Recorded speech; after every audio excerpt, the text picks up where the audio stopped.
ప్రియమైన దేవుని వాళ్ళారా, మీ అందరికీ కూడా ప్రభువైన యేసుక్రీస్తు వారి పేరిట నా వందనాలండి. చిన్న వచ్చిన భాగాన్ని చదువుకుని ప్రార్థనతో ఈ యొక్క ఆరాధన వాక్యాన్ని మరి మనం ముందుకు నడుపుతాం. మీ చేతిలో ఉన్నటువంటి బైబిల్ గ్రంథాన్ని తెరిచి కీర్తనల గ్రంథము 133వ అధ్యాయము మొదటి నుంచి చివరి వరకు చదువుకుందాం. కీర్తనల గ్రంథము 133వ అధ్యాయము మొదటి నుంచి చివరి వరకు. సహోదరులు ఐక్యత కలిగి నివసించుట ఎంత మేలు, ఎంత మనోహరము. అది తల మీద పోయబడిన అహరోను గడ్డము మీదుగా కారి అతని అంగీల అంచు వరకు దిగజారిన పరిమళ తైలం వలె నుండును. సియోను కొండల మీదకి దిగివచ్చు హెర్మోను మంచు వలె ఉండును. ఆశీర్వాదమును శాశ్వత జీవమును అచ్చట నుండవలెనని యెహోవా సెలవిచ్చుచున్నాడు. ప్రార్థన చేసుకుందాం. మమ్మల్ని మిక్కిలిగా ప్రేమించిన మా ప్రియ పరలోకపు తండ్రి, మీ ఘనమైన శ్రేష్టమైన నామమును బట్టి మీకు వందనాలు స్తోత్రాలు నాయన తండ్రి. ఈ వారంలో మీరు జరిగించిన ప్రతి కార్యక్రమాన్ని బట్టి మీ కృతజ్ఞతాస్తుతులు చెల్లించుకుంటూ ఈ పునరుత్థాన దినమందు తండ్రి మీ సన్నిధిలో కూడి ఇప్పటి వరకు కీర్తనల ద్వారా మీరు మహిమ పొంది వాక్యము ద్వారా మీరు మాతో మాట్లాడనై ఉండగా నా తండ్రి దేవా, అర్థం చేసుకునే భాగ్యాన్ని మాకు ప్రసాదించండి దేవా తండ్రి. మా హృదయాలలో మేము వాటిని బదిలిపరుచుకుని తండ్రి దేవా, వాటి ప్రకారంగా మా జీవితాల్ని మలుచుకుంటకు సహాయం చేస్తారని కోరుకుంటూ పరిశుద్ధాత్మ ప్రేరణ మీ ఆత్మ తోడ్పాటు అనుగ్రహించి మీరు మాత్రమే మాతో మాట్లాడమని మీ కుమారుడు మా రక్షకుడు అయినటువంటి యేసుక్రీస్తు వారి అతి శ్రేష్టమైన నామములే ప్రార్థన అడిగి వేడుకొనుచున్నాం పరమ తండ్రి, ఆమేన్. క్రీస్తునందు ప్రియమైన దేవుని వారలారా, మనం చదువుకున్నటువంటి వాక్య భాగము సహోదరుల ఐక్యత కలిగి నివసించుట ఎంత మేలు, ఎంత మనోహరము. అది తల మీద పోయబడిన అహరోను గడ్డం మీదుగా కారి అతని అంచుల వరకు దిగజారిన పరిమళ తైలం వలె ఉండెను. ఇక్కడ మనం చూడగలిగితే ప్రియమైన దేవుని వారలారా, ఒక చక్కటి వచన భాగాన్ని ఇక్కడ మనం చూస్తూ ఉంటాం. ఎప్పుడు చదువుకుంటూ ఉంటున్నటువంటి వచనమే ఇది. కానీ మనకి అది ఎప్పుడు కూడా అర్థం కాదు. ఎందుకు అర్థం కాదంటే, అసలు బైబిల్ గ్రంథంలో భూమి మీదే మిక్కిలి సాత్వికుడైనటువంటి మోషే ఉండగా, బైబిల్ గ్రంథంలో ఇష్టానుసారుడైనటువంటి మనిషి అయినటువంటి మరి దావీదు గారు ఉండగా, అబ్రహాము గారు ఉండగా, మహాజ్ఞాని అయినటువంటి సొలొమోను గారు ఉండగా, దేవుడు ఈ యొక్క సహోదరుల ఐక్యత కొరకు రాయిస్తూ అహరోను గారి యొక్క పేరు మాత్రమే ఎందుకు రాయించాడు? ఆలోచించవలసినటువంటి విషయమే కదండి ఇది. ఇంతమంది గొప్పవారు ఉండగా అహరోను గారి పేరు మాత్రమే ఎందుకు దేవుడు రాయించాడు అన్నదాన్ని మనం ఆలోచించాలి ప్రియమైన దేవుని వారలారా. ముఖ్యంగా సహోదరుల ఐక్యత కలిగి ఉండుట. నిజంగా సహోదరులు అంటే మనం చూడగలిగితే ప్రియమైన దేవుని వారలారా, దానికన్నా ముందు ఐక్యత అనే పదానికి దేవుడు చాలా చోట్ల రాయిస్తూ చాలా గొప్పగా దాన్ని చూపించాడు. ఐక్యత, ఇద్దరు భార్యాభర్తల మధ్య ఐక్యత ఉంటే ఆ కాపురం చాలా చక్కగా సాగుతుంది.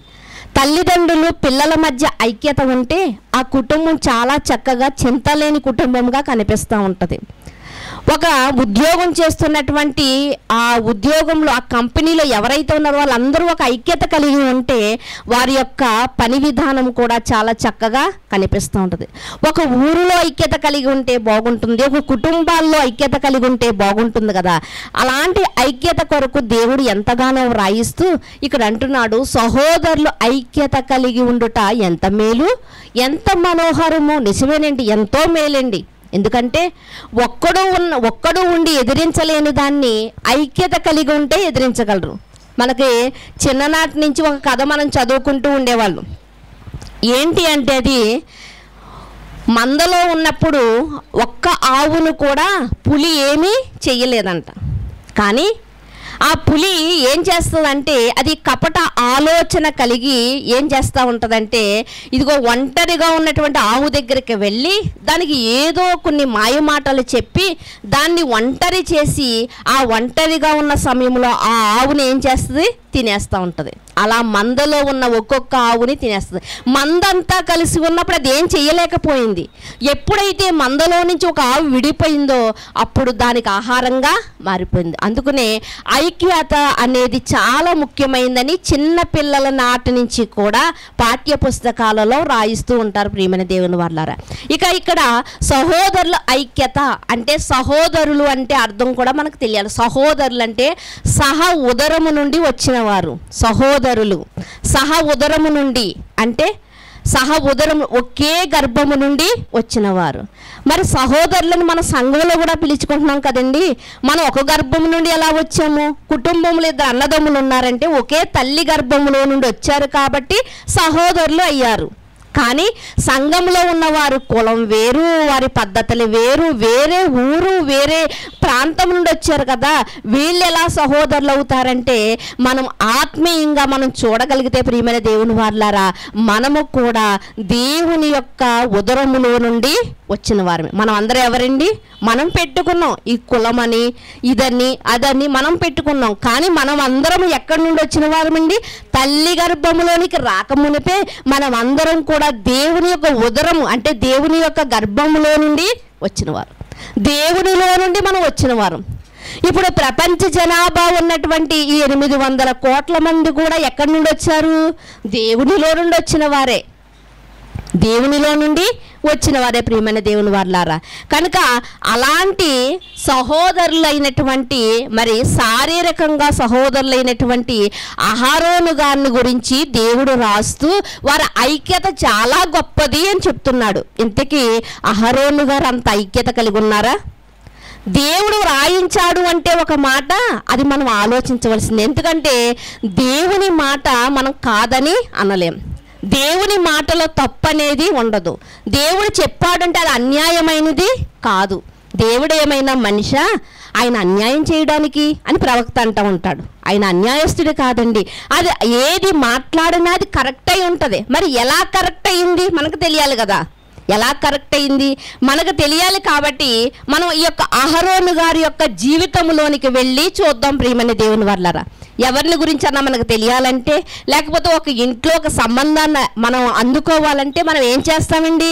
వాళ్ళ కోసం తెలుసుకుంటూ ఉంటాం, వాళ్ళ వెనకాల కోసం తెలుసుకుంటూ ఉంటాం. ఇప్పుడు అహరోను గారి గురించి దేవుడు మనకు చెప్తున్నాడు. ఇదిగో ఐక్యత విషయానికి వస్తే ఎలా ఉండాలి అంటే అహరోను వలె ఉండాలి అని చెప్తున్నాడు. అహరోను యొక్క ఐక్యత ఎలా ఉందో తెలుసా? పరిమళ సువాసనగా ఉంది అని చెప్తున్నాడు. ఇంతకీ అంత సువాసన, దేవునికి అంత సువాసన కలిగించినటువంటి అహరోను ఐక్యత ఆయన జీవితంలోనికి వెళ్ళి మనం చూడగలిగితేనే మనకు తెలుస్తుంది. కాబట్టి అహరోను యొక్క జీవితంలోనికి మనం వెళ్దాం ప్రియమైన దేవుని వాళ్ళారా. మొట్టమొదటిగా అహరోను గారు ఎవరో తెలియాలంటే అహరోను గారి యొక్క తండ్రి ఎవరో తెలియాలి. అంతే కదండి. మనం వెళ్ళి ఎక్కడికన్నా వెళ్ళి మన పేరు చెప్పామనుకో చాలా చోట్ల తెలియదండి. నువ్వు ఎవరి తాలూకా అని అడుగుతూ ఉంటారు. అప్పుడు మనం ఏం చెప్పాలి? మన తండ్రుల పేర్లో లేకపోతే వాళ్ళ తండ్రుల పేర్లో మనం చెప్పినప్పుడు మాత్రమే తెలుస్తుంది. కనుక ఇప్పుడు అహరోను గారి యొక్క చరిత్ర మనకు తెలియాలంటే మొట్టమొదటిగా వాళ్ళ తండ్రి గారు కాకుండా తండ్రి గారి యొక్క తండ్రి గారి దగ్గరికి మనం వెళ్ళగలిగితే చూడండి, ఒక్కసారి మనం వెళ్దాము. మరి నిర్గమాకాండము మొట్టమొదటి అతని తండ్రి గారి యొక్క జీవితాన్ని గురించి చూద్దాం. నిర్గమాకాండము 2వ అధ్యాయము. నిర్గమాకాండము 2వ అధ్యాయం 1వ వచనం. లేవి వంశస్థుడు ఒకడు వెళ్ళి లేవి కుమార్తెని వివాహం చేసుకొనెను. చాలండి. ఇక్కడ ఏమని రాయబడింది అంటే ఒక లేవి వంశస్థుడంట వెళ్ళంట ఎవరిని పెళ్లి చేసుకున్నాడంట? లేవి కుమార్తెని చేసుకున్నాడంట. లేవి వంశస్థుడు వెళ్ళి లేవి కుమార్తెను పెళ్లి చేసుకున్నాడు. అంటే ఇక్కడ వారి పేర్లు కూడా మనకు కనిపిస్తూ ఉంటాయి ప్రియమైన దేవుని వాళ్ళారా. ఇంతకీ మనం చూడగలిగితే ఈ మాట రాయిస్తున్నటువంటి కాలం ఎలాంటి కాలం అంటే కరోనా కన్నా కఠినమైనటువంటి కాలం ప్రియమైన దేవుని వారలారా. ఇది జరుగుతున్నటువంటి సందర్భం. కరోనా కాలంలో కూడా మనం చూడగలిగితే చాలామంది అండి వివాహాలు చేసుకోవడానికి కూడా భయపడ్డారు. ఎందుకంటే ఇదిగో ఇప్పుడు ఈ కరోనా క్లిష్ట పరిస్థితుల్లో మనం వివాహం చేసుకున్నా మనలో ఎవరొకరికి కరోనా వచ్చిందనుకో ఒకళ్ళు విడిచిపెట్టబడతాం, ఒకళ్ళు వెళ్ళిపోతాం. కనుక అంత అవసరమై కరోనాలో వివాహం. ఒకవేళ తర్వాత దేవుడు బ్రతికుంచితే అప్పుడు చేసుకోవచ్చు, కరోనా తగ్గితే అప్పుడు చేసుకోవచ్చు అని చాలామంది పెళ్ళిళ్ళని వాయిదాలు వేసుకున్నటువంటి దాఖలాలు కూడా మనకు తెలుసు. మరి ఇక్కడ కూడా ఎలాంటి పరిస్థితి అంటే ఈ మాట మనం చదివిన మాట, ఇదిగో ఆ కుటుంబాలలో మగబిడ్డ కానీ పుడితే ఆ మగబిడ్డనంట రాజుగారి సైనికులకి ఇచ్చేయాలంట. రాజుగారి సైనికులేమో ఆ మగబిడ్డలను ఏం చేస్తారంటే నైలు నదిలో పాడేస్తారంట. అలాంటి సిచ్యువేషన్లో ఈ యొక్క పరిస్థితి ఉందన్నమాట. అయితే ఇక్కడ మనం చూడగలిగితే తల్లి ఎవరంట? అహరోను గారి యొక్క తల్లి ఎవరండి తెలుసండి మీకు? అహరోను గారి యొక్క తల్లి యోకేబేదు. మోషే గారి యొక్క తల్లి ఎవరో? అహరోను గారి యొక్క తల్లి కూడా ఆవిడే. మిరియాము గారి యొక్క తండ్రి ఎవరో? అహరోను గారి యొక్క తండ్రి కూడా. అంటే యోకేబేదు, అమ్రాము, యోకేబేదు అన్నటువంటి భార్య భర్తలకి 3 పిల్లలు పుట్టారండి. మొదటి ఆయన ఎవరంట? అహరోను గారు, మోషే గారు, మిరియాము గారు అని మనకు కనిపిస్తూ ఉంటుంది. అయితే ఇక్కడ లేవి వంశస్థుడు ఆమె ఎవరంట? లేవి కుమార్తె అంట. ఇది మనకి తెలియాలంటే మనం ఇంకా ముందు భాగంలోకి వెళ్ళగలిగితే సంఖ్యాకాండము 26వ అధ్యాయము, సంఖ్యాకాండము 26వ అధ్యాయము 59వ వచనాన్ని చూడగలిగితే కహాతు అమ్రామును కనెను. అమ్రాము భార్య పేరు యోకేబేదు, ఆమె లేవి కుమార్తె. ఇక్కడ నిర్గమాకాండములో మనం ఏదైతే చదువుకున్నామో ఆ మాట ఇక్కడ మనకు కనిపిస్తుంది. సంఖ్యాకాండము 26వ అధ్యాయము 56వ వచనములో 59వ వచనంలో ఏమని వ్రాయబడిందంటే చూడండి, కహాతు అమ్రామును కనెను. అమ్రాము భార్య పేరు యోకేబేదు, ఆమె లేవి కుమార్తె. లేవికి 3 కుమారులు పుట్టినప్పుడంట లేవి ఐగుప్తుకు వెళ్ళినట్లుగా మనకు బైబిల్ గ్రంథంలో కనిపిస్తుంది. ఆ వచనం మనకు కనిపించలేదండి. ఆ యొక్క మాటను మనం చూడగలిగితే అక్కడ మనకు కనిపిస్తుంది. లేవి గారి కంట యాకోబు యొక్క కుమారుడు ఎవరండి? లేవి. ఆదికాండం చివరి వచనాల్లో మనకు ఆ మాటలు కనిపిస్తూ ఉంటాయి. ఆదికాండం చివరి అధ్యాయం చివరి వచనాల్లో ఏమని రాస్తూ ఉంటాడంటే యాకోబు గారి యొక్క పిల్లలందరూ మనకు తెలిసింది. అందులో లేవి మనకు కనిపిస్తూ ఉంటాడు, చివరి వాడిగా కనిపిస్తూ ఉంటాడు. అయితే ఆ లేవిని మనం చూడగలిగితే లేవి కంట ఎంతమంది పిల్లలంట?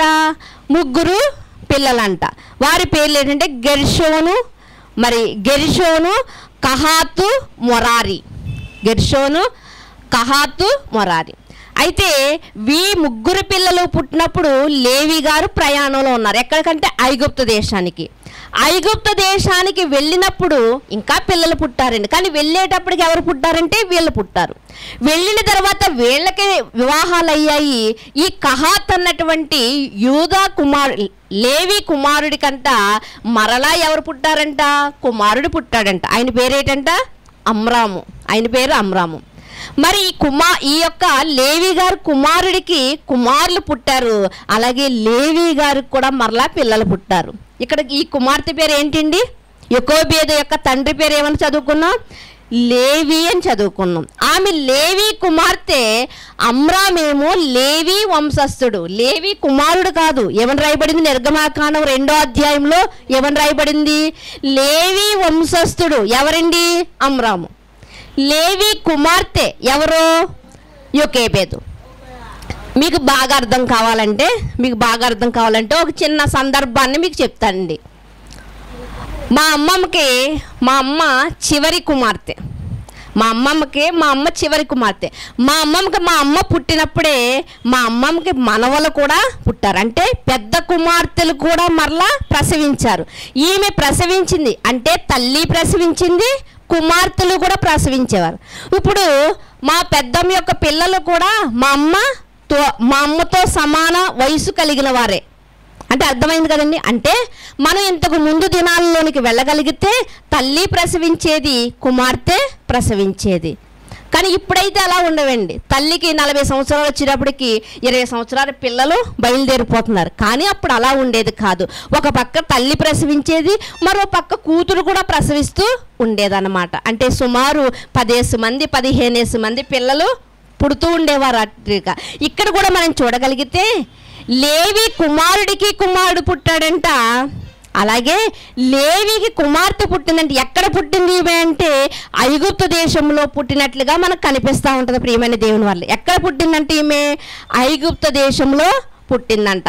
నిర్గమాకాండము 6వ అధ్యాయంలోకి ఒకసారి రండి. అంటే వరసలో ఏమవుతుందంటే వరసకి ఏమవుతుంది, ఇప్పుడు లేవి కుమార్తె లేవి మనవడికి ఏమవుతుంది, మేనత్త అవుతుంది. అంతే కదండి. లేవి మనవడికి లేవి కుమార్తె ఏమవుతుంది, మేనత్త అవుతుంది. ఇప్పుడు చూడండి నిర్గమాకాండము 6వ అధ్యాయము 20వ వచనాన్ని చూద్దాం. 20వ వచనాన్ని చూద్దాం. అమ్రాము తన మేనత్తైన యొకేబేదును పెండ్లి చేసుకుని. చూసారా? అంటే ఏంటి, మేనత్తను వివాహం చేసుకోవడం ఏంటి అంటే వరసలో ఆమె మేనత్త కావచ్చు, కానీ వయసులో ఇతనికన్నా చిన్నదన్నమాట. ఇతనికన్నా చిన్నది. అదేంటండి అలా మేనత్తను చేసుకోవడం ఏంటి, వావి వరస ఏమీ లేవా, దేవుడు కూడా మళ్ళీ పరిశుద్ధ గ్రంథంలో ఇంత ప్రత్యేకంగా రాయించాడు ఏంటని ఒకవేళ మనకు డౌట్ రావచ్చు. కానీ అప్పటికి అలాంటి వావి వరసలు ఏమి అప్పటికింకా లేవు ప్రియమైన తెలుగులారా. అప్పటికి ఇంకా లేవు. తర్వాత కాలంలో మోషే పుట్టిన తర్వాత కదా ధర్మశాస్త్రాన్ని దేవుడు రాసి ఇచ్చి అప్పుడు నియమ నిబంధనలు పెట్టాడు. ఇదిగో మీరు ఇలా చేసుకోవాలి, మీరు ఇలాంటి వారిని ఈ వరుస కలిగిన వారు మీరు వివాహాలు చేసుకోకూడదని తర్వాత పెట్టాడు నిబంధన. నియమము నిబంధన తర్వాత పెట్టాడు. అయితే ఇక్కడ మనం చూసేసరికి 6వ అధ్యాయం 20వ వచనంలో రాయబడినటువంటి మాటను మనం చూడగలిగితే అమ్రామంట తన మేనత్త అయినటువంటి యొకేబేదుని వివాహము చేసుకున్నాడంట. అంటే అమ్రాము ఎవరు అంటే లేవి వంశంలో వాడు. లేవి వంశంలో వాడు. లేవి కుమారుడు కాదు, కుమారుడు. అందుకునే లేవి వంశస్థుడు అని రాయబడింది నిర్గమాకాండం 2వ అధ్యాయంలో. కానీ ఈ యొకేబేదు మాత్రం ఎవరంటే లేవి యొక్క గర్భం నుండి వచ్చిన లేవి కుమార్తె. అర్థమైంది కదండి ఈ మాట. నాకు చాలాసార్లు అర్థం కాక ఆ లేవి వంశస్థులే అనుకున్నాను. ఏంటంటే లేవి గారికి మనవడు పుట్టినప్పుడు ఆ వయసులో కూతురు ఉంటుందా అంటే ఉంది. ఆలోచిస్తే మనకు ఆ వచ్చిన భాగం మరొకసారి జ్ఞాపకం చేసుకోవచ్చు. ఆ వచ్చిన భాగం క్లియర్గా మనకు కనిపించలేదు కనుక. అయితే మరో మాటను మీరు చూడగలిగితే అదే నిర్గమాకాండము 7వ అధ్యాయము 7వ వచనాన్ని మీరు చూడగలిగితే 7వ అధ్యాయము 7వ వచనాన్ని మీరు చూడగలిగితే వారు ఫరోతో మాట్లాడినప్పుడు మోషేకు 80 ఏండ్లు, అహరోనుకు 83. మోషేకేమో 80 సంవత్సరాలంట, అహరోనుకి 83 సంవత్సరాలంట. అంటే మోషే గారి కన్నా 3 సంవత్సరాలు అహరోను గారు పెద్దవాడు. అంటే ఈ ఇద్దరి పిల్లలకి ఎంత తేడా ఉంది అంటే 3 సంవత్సరాలు తేడా అంట. అహరోను మోషే కంటే 83 సంవత్సరాలని రాయబడింది కాబట్టి 3 సంవత్సరాలు పెద్దవాడిగా మనకి కనిపిస్తున్నాడు. అంటే ఈ ముగ్గురు పిల్లల్ని మనం పేర్లు చూస్తున్నాము, కానీ ఎవరు పెద్దవారు, ఎవరు ఎంత వయసు అన్నదాన్ని మనమైతే చెప్పలేం. కానీ బైబిల్ గ్రంథం ప్రతి దాన్ని కూడా చాలా చక్కగా మనకి ఇక్కడ చూపించినట్లుగా మనకు కనిపిస్తూ ఉంది ప్రియమైన దేవుని వారలారా. అంటే ఇక్కడ చూడగలిగితే మరి వీళ్ళిద్దరితో పాటు ఇంకొక ఆమె ఉంది, వీళ్ళకి గర్భఫలం మరొక ఆమె ఉంది. ఆమె ఎవరంటే మిరియాము. నిజంగా మిరియాముని చూడగలిగితే అహరోను కంటే పెద్దదై ఉండాలి. ఎందుకంటే ఇప్పుడు అహరోను కన్నే చిన్నదనుకోండి మిరియాము. ఎందుకంటే మీకు అర్థమైందా, మిరియాము అహరోను మోషే ఒక తల్లిదండ్రుల పిల్లలు వెళ్ళం. ఇప్పుడు అహరోను కన్నా మిరియాము చిన్నదనుకోండి, ఇప్పుడు ఎంత వయసు ఉండాలి? అహరోనుకి 3 సంవత్సరాలు, మోషే గారు పుట్టారు. ఈ మధ్యలో ఎన్ని సంవత్సరాలు ఉండాలి? 2వ సంవత్సరం అయి ఉండాలి. కానీ 2వ సంవత్సరం మిరియాము ఇదిగో రాణి దగ్గరికి వెళ్ళి ఈ కుమారుని పెంచడానికి ఒక దారిని తీసుకురానా అని అడగగలదా? అంత తెలివి కలిగి మాట్లాడగలదా? కాబట్టి ఒకవేళ మనం దీన్ని చూడగలిగితే మిరియాము యొక్క చరిత్రలోనికి వెళ్తే చరిత్రకారులు ఏమని రాశారంటే సుమారు ఆమె వయసు 5 సంవత్సరాలు 6 సంవత్సరాలు 7 సంవత్సరాలు ఈ 3 సంవత్సరాల్లో ఏదో ఒకటి అయి ఉండాలి అన్నారు. అంటే ఇలా మనం చూడగలిగితే ఈయనకైతే 3 సంవత్సరాల వయసు అహరోను గారికి, ఈయనేమో మోషే గారేమో పుట్టారు.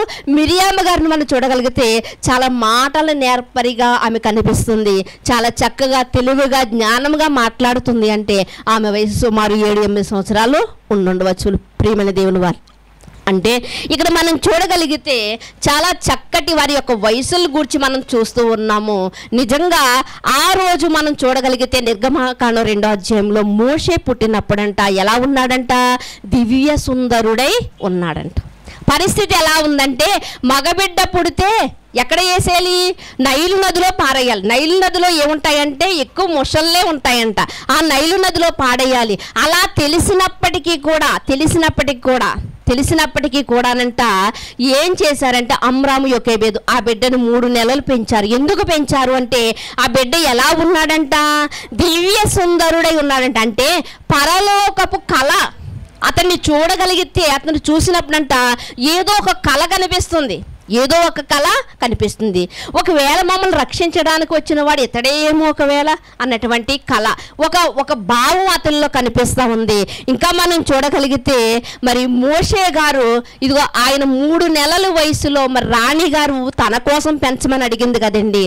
అలా పెంచమన్నప్పుడు వాళ్ళ ఇంటి యొక్క పోషణ అంతా కూడా ఎక్కడి నుంచి వస్తుందండి, రాణి గారి దగ్గర నుంచే వస్తుంది. మంచి మంచి ఆహార పదార్థాలు వస్తున్నాయి. నిజంగా ఈ చిన్న బిడ్డను బట్టే రాణి గారు మా కుటుంబాన్ని పోషిస్తున్నారని మోషే గారిని ఇంకా ఎక్కువ ప్రేమతో చూడొచ్చు. అంతే కదండి, పిల్లలు కూడా నుండి ఎక్కువ మార్కులు తెచ్చుకున్నారనుకో మనం ఏం చేస్తాము, మనము ఇంకా తినరా అని పెడతా ఉంటాం. నీకేం కావాలి అది కొనిస్తాం అంటూ ఉంటాం.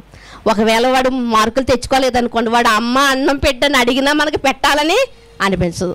మార్కులు తెచ్చుకోలేదు కానీ ఆకలేస్తుందా నీకు, అమ్మ గుడ్డు వేయమ్మ అంటే మార్కుల్లో గుడ్డు సున్నా తెచ్చుకున్నప్పుడు నీకు గుడ్డు కావాలా అంటాం. ఇక్కడ 3 నెలల బిడ్డ అయినటువంటి మోషే గారంట ఆయన నిమిత్తం అంట రాణి గారు ఏం తెస్తున్నారంటే మంచి మంచి ఆహార పదార్థాలు తెస్తున్నారు.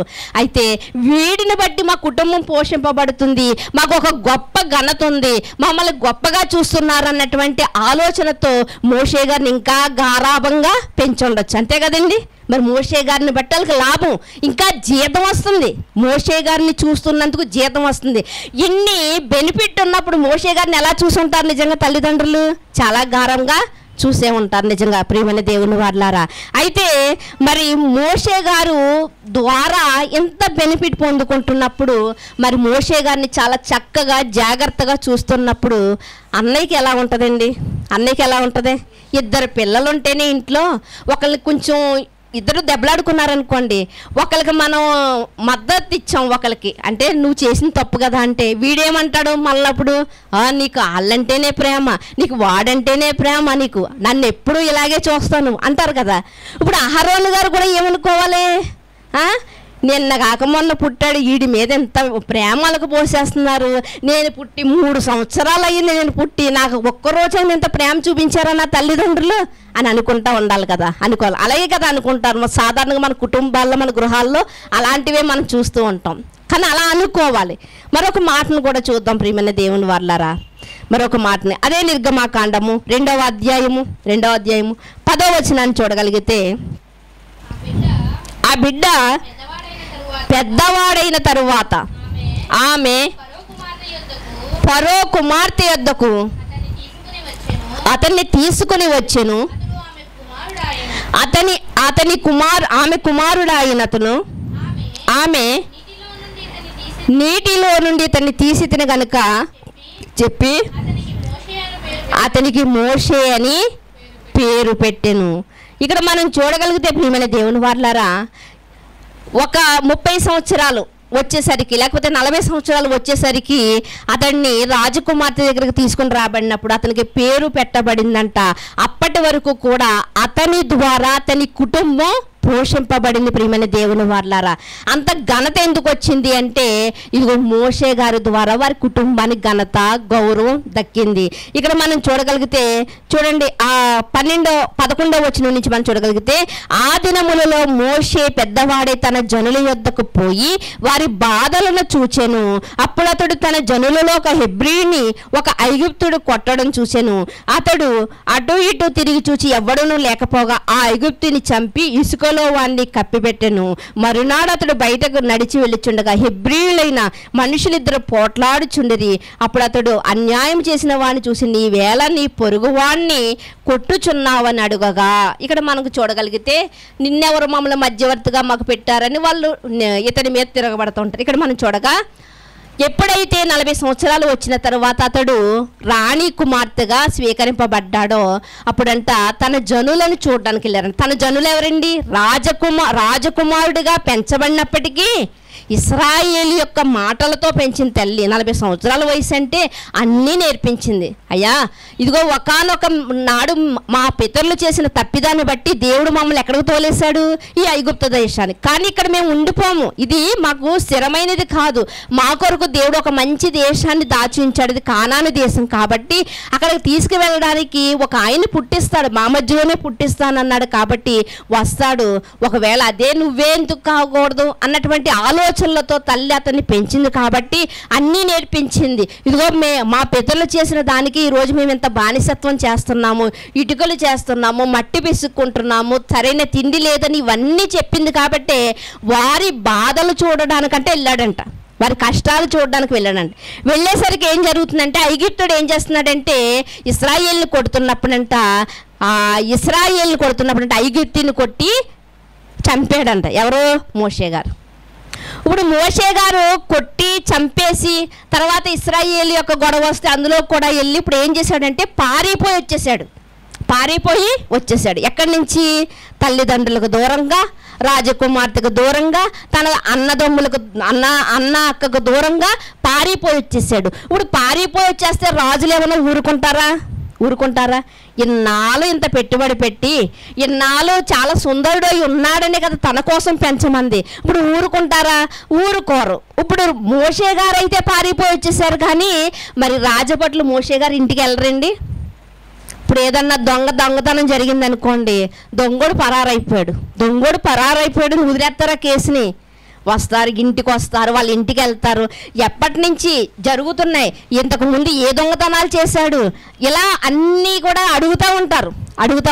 ఇంతకుముందు దొంగతనాలు చేసినప్పుడు మీకేమన్నా భాగం ఇచ్చాడా, ఇవన్నీ అడుగుతూ ఉంటారండి. ఇవన్నీ కూడా ఇప్పుడు మోషే గారు పారిపోయినా మోషే గారు కుటుంబాన్ని వదులుతారా?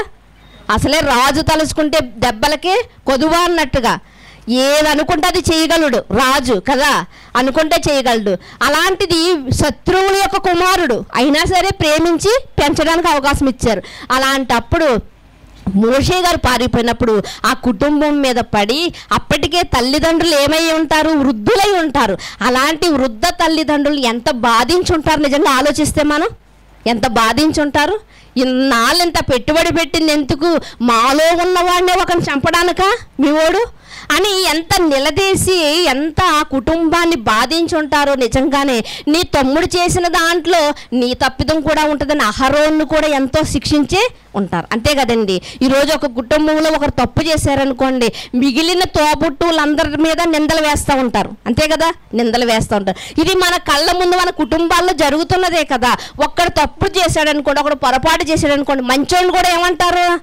ఫలానా ఓడే వీడు కూడా అని చెప్తా ఉంటాడు. అంటే ఒకని కోసం వనమంతా చెడింది అన్నట్లుగా ఈ మోషే కోసం అహరోను కూడా బాధించబడే ఉంటాడు. ఆ రోజు మిరియాము కూడా బాధించబడే ఉంటుంది. మిరియాం దగ్గరికి వచ్చి ఆ రాజకుమార్తె అనే ఉండాలి. నిజంగా ఈ రోజుల్లో అయితే అలాగే అంటారు, ఆ రోజు కూడా అనే ఉండాలి. అమ్మా ఆ రోజు నువ్వు ఎంత పిల్లవైనా కానీ ఆ రోజు ఇదిగో ఈ కుమారుని పెంచడానికి ఇదిగో తల్లిని తీసుకొస్తాను, నువ్వే కదా సిఫారసు చేసావు అంటే నీకు కూడా బాగా ఉండే ఉంటుందని వాళ్ళని తీసుకెళ్ళి ఎంతో శిక్షించే ఉంటారు, ఎంతో బాధించే ఉంటారు ప్రియమైన దేవుని వాళ్ళరా ఆ రోజుల్లో.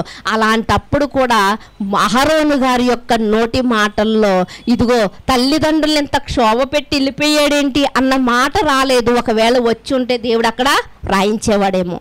చూడండి మరొక మాటని, అదే నిర్గమాకాండము 4వ అధ్యాయము 11వ వచనాన్ని మీరు చూడగలిగితే 4వ అధ్యాయము 11వ వచనం. మోషే వెళ్ళిపోయిన తర్వాత 40 సంవత్సరాల అరణ్యములో ఉన్న తర్వాత, అంటే ఇప్పుడు మోషే వయసు ఎంత అంటే 80 సంవత్సరాలు. ఇప్పుడు మోషే వయసు 80 సంవత్సరాలు అయితే అహరోను వయసు ఎంత? 83 సంవత్సరాలు. ఇందాక చదువుకున్నాం కదా. 11వ వచనం చూడగలిగితే దేవుడు అంటున్నాడు మోషేని, మోషే నువ్వు ఎక్కడికి వెళ్ళాలంటే ఐగుప్తు దేశానికి వెళ్ళాలి అని చెప్తున్నప్పుడు మోషే ఏం సమాధానం చెప్తున్నాడో చూడండి. యెహోవా, పై వచనం చూద్దామండి, 10వ వచనం. అందుకు మోషే, ప్రభువా, ఇంతకు మునుపైనను నీవు నీ దాసునితో మాట్లాడినప్పటి నుండి అయినను నేను మాట నేర్పరిని కాను, నేను నోటి మాంద్యము నాలుక మాంద్యము గలవాడనని యెహోవాతో చెప్పగా, యెహోవా, మానవుడికి నోరిచ్చిన వాడు ఎవడు? మోగవానినే గాని, చెవిటివానినే గాని, దృష్టి గలవానినే గాని, గుడ్డివానినే గాని పుట్టించిన వాడెవడు? యెహోవానైన నేనే కదా. కాబట్టి వెళ్ళుము, నీ నోటికి తోడై నీవు పలుకవలసినదంతా నేను నీకు బోధిస్తాను అని చెప్పి, అందుకు అతడు మోషే అంటున్నాడు, అయినా సరే అయ్యో ప్రభువా నేను వెళ్ళను, వెళ్ళవలసిన వారినే నీవు పంపని చెప్తున్నప్పుడు దేవుడు అక్కడ మాట్లాడుతున్నటువంటి మాట, నీవు అతనితో మాట్లాడి అతని నోటికి మాటలు అందించదవు అని చెప్తున్నాడు. చూడండి అక్కడ ఆ మాటను మీరు చూడగలిగితే 14వ వచనం చూద్దాం. ఆయన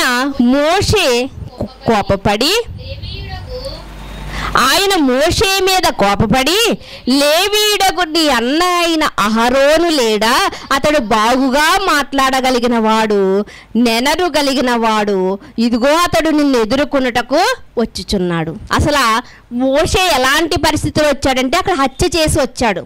ఇప్పుడు మోషేని మళ్ళీ ఐగుప్తు దేశంలోకి వెళ్ళమంటే, మరి ఐగుప్తు దేశంలోకి వెళ్ళడానికి మోషే ఎందుకు భయపడుతున్నాడు అంటే అక్కడ ఆయన హత్య చేసి వచ్చాడు.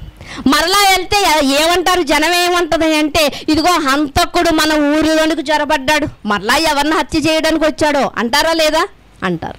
కనుక మోషే గారు అంటున్నారు, ఎన్నో సాకులు చెప్తున్నారు. కానీ దేవుడు అంటున్నాడు, ఇదిగో బాగుగా అంటే నీకన్నా బాగా మాట్లాడి నీ అన్నున్నాడు. ఎవరంటే అహరోను ఉన్నాడు. ఇప్పుడు మోషే గారు అనుకుని ఉండొచ్చు, నేను వచ్చినప్పుడు నా కుటుంబంలో నా సహోదరుని నా తల్లిదండ్రులు ఎంతో బాధించుంటారు కదా, నా అన్నదమ్ములు నా అక్క చెల్లెళ్ళు ఎవరు నన్ను చేర్చుకోరు, నా తల్లిదండ్రులు కూడా నన్ను అసహించుకుంటారు అని అనుకుని ఉండొచ్చు. కానీ దేవుడు అంటున్నాడు, ఇదిగో నిన్ను ఎదుర్కొనుటకు నీకు వెల్కమ్ చెప్పడానికి నీ అన్నే ఎదురొస్తున్నాడు అని చెప్తున్నాడు. అంటే ఇక్కడ మనం చూడగలిగితే ప్రియమైన దేవుని వారలారా, అహరోను గారిలో ఎటువంటి కపటం లేనట్టుగా మనకు కనిపిస్తుంది. ఎందుకంటే మనసులో పేరుకుపోయిన కపటం అంట తరతరాలుగా అలాగ నిలిచిపోవాలని చూస్తారంటే ఎవరు మాపుకోవడానికి చూడరంట. ఎన్నో సంవత్సరాల నుంచి మాట్లాడుకోనటువంటి కుటుంబాలు కూడా ఉన్నాయండి. ఆ ఇంటి మీద వాళ్ళని కాకిని ఇంటి మీద వాళ్ళనివ్వని వారు కూడా ఉన్నారు. మరి మోషే వాళ్ళు ఇంత బాధింపబడినప్పటికీ కూడా అన్నయ్య అంట ఎలా వస్తున్నాడంట, అతన్ని ఎదుర్కొనుటకు వస్తున్నాడంట. ఇదిగో అతడు నిన్ను ఎదుర్కొనుటకు వచ్చుచున్నాడు, అతడు నిన్ను చూచి తన హృదయమందు సంతోషంతో వస్తున్నాడు. ఏదో దేవుడు చెప్పాడు కదా అని రావట్లేదండి, ఇష్టం లేకుండా రావట్లేదు. మోషేని ఎదుర్కొనుటకంట హృదయములో సంతోషంతో వస్తున్నాడంట. నిజంగా అందుకనే చాలాసార్లు మన బైబిల్ గ్రంథంలో చూస్తుంటాం, హృదయపూర్వకంగా మాట్లాడిన మాటలు వేరు, పెదవుల నుండి మాట్లాడిన మాటలు వేరు. పెదవుల నుండి రెండు పెదవుల నుంచే వస్తున్నాయి కదా అంటే దానికి దీనికి చాలా వ్యత్యాసం ఉంటుంది. పెదవుల నుండి వచ్చినటువంటి మాటలో ఏముంటాయంటే చాలా తేలికపాటు స్వభావం ఉంటుంది. హృదయంలో నుండి వచ్చినటువంటి మాటలు చాలా బరువుగా ఉంటాయి, చాలా బాధ్యతగా ఉంటాయి. ప్రియమైన దేవుని వారలారా, ఇదే మనకి బైబిల్ గ్రంథం నేర్పిస్తూ ఉంటుంది. ఇక్కడ ఇన్ని తప్పులు లేకపోతే ఇంత మోషే వల్ల వారు అనుభవించినప్పటికీ కూడానంట అతని అన్నయ్య ఎలాంటి హృదయంతో వస్తున్నాడంటే సంతోషకరమైనటువంటి హృదయంతో వస్తున్నాడు. నేను హత్య చేశాను కదా అని భయపడుతున్నటువంటి మోషేలో భయం ఉంది. కానీ అహరోనులో ఈ హంతకుడిని మరలా వస్తున్నాడా, ఈ హంతకుడు వచ్చి మరలా ఎవరిని చంపుతాడు, మరలా ఎన్ని హత్యలు చేస్తాడు, మరలా వీడి వల్ల మేము ఎంత బాధింపబడాలి, నా తల్లిదండ్రులేమో వీడు చిన్నవాడని ఇంత గారాబంగా వీడిని పెంచితే, ఇంత గారాబంగా ఇంత మక్కువ చూపితే వాడు ఏం చేశాడంటే వెళ్తూ ఏం చేశాడు, ఐగుప్తు దేశం నుండి వెళ్తూ పెద్ద బండరాయిన నా తల్లిదండ్రులను ఎత్తి మీద వృద్ధాప్యం మీద పెట్టేసి వెళ్ళిపోయాడు. ఇలాంటి వాడు మళ్ళా వస్తున్నాడంటే మళ్ళా ఏం చేస్తాడు ఇక్కడ, ఏం వెలగబెడతాడు ఇక్కడ అని మనసులో అనుకుంటలేదు. కానీ సంతోషముతో, హృదయమంతా సంతోషముతోనంట తన తమ్ముడికి వెల్కమ్ చెప్పడానికి వస్తూ ఉన్నాడంట. ప్రియమైన దేవుని వర్లారా, చూడండి అదే 4వ అధ్యాయము 27వ వచనాన్ని చూడగలిగితే, మరియు యెహోవా మోషేను ఎదుర్కొనుటకు అరణ్యములోనికి వెళ్ళమని అహరోనుతో చెప్పగా అతడు వెళ్ళి దేవుని పర్వతమందు అతన్ని కలుసుకొని అతన్ని ముద్దు పెట్టుకొను. ఉత్తినే ముద్దు పెట్టుకోరండి, ఎలా మనసు పూర్వకంగా, హృదయపూర్వకంగా ఆనందం కలుగుతుంది. 40 సంవత్సరాల క్రితం నా తమ్ముడు తప్పిపోయినటువంటి నా తమ్ముడు మరలా నా కుటుంబంలోనికి చేర్చబడుతున్నాడు అనేటువంటి ఆనందంతోనంట అహరోను తన తమ్ముడినంట ఎదుర్కొని ముద్దు పెట్టుకుంటున్నాడంట. అప్పుడు మోషే తన్ను పంపిన యెహోవా పలుకుచున్న మాటలన్నిటినీ, ఆయన ఆజ్ఞాపించిన క్రియలన్నిటినీ అహరోనుకి తెలియచెప్పెను. తరువాత మోషే అహరోను వెళ్ళి ఇశ్రాయేలు పెద్దలందరినీ పోగు చేసి యెహోవా మోషేతో చెప్పిన మాటలన్నిటినీ అహరోను వివరించి, దేవుడేమో మోషేతో చెప్తే మోషే ఏమో ప్రజలందరికీ చెప్పట్లేదండి, మరి ఎవరు చెప్తున్నారు? అహరోను చెప్తున్నాడు. అందుకని దేవుడు అన్నాడు, ఇదిగో నీ నోటికి ఆ నోటిని నేను తోడుగా చేస్తాను, బాగుగా మాట్లాడగలిగిన వాడు నీ అన్న అయినటువంటి అహరోను అని చెప్తూ ఉన్నాడు. ప్రియమైన దేవుని వర్లారా, మనసులో ఎలాంటి కుట్ర లేదు. ఏంటంటే ఒకనాడు చెయ్యి కాలితే కొండ వదిలేసినట్లుగా ఇతడు మమ్మల్ని ఎంతో బాధించి పారిపోయాడు కదా అన్నటువంటి భావం లేదు. ఈరోజు చిన్న వయసు నుంచి కూడా మరి కుటుంబంలో పిల్లల మధ్య మనం ఎంతో కోపోద్రేకాలు మనం చూస్తూ ఉంటాం. ప్రియమైన దేవుని వల్ల మరి కొంతమంది పిల్లల్ని చూస్తుంటే వారి కోపాలు చూస్తుంటే నవ్వొస్తూ ఉంటుంది. ఇదిగో వాళ్ళ అక్కో లేకపోతే అన్నయ్యో ఎవరో ఒకరు అవ్వచ్చండి, కొట్టారనుకోండి, ఏదన్నా అన్నారనుకోండి, వీడు ఏం చేస్తాడంటే వాడి పుస్తకాలు పట్టుకెళ్ళి ఎక్కడో దాచేస్తూ ఉంటాడు.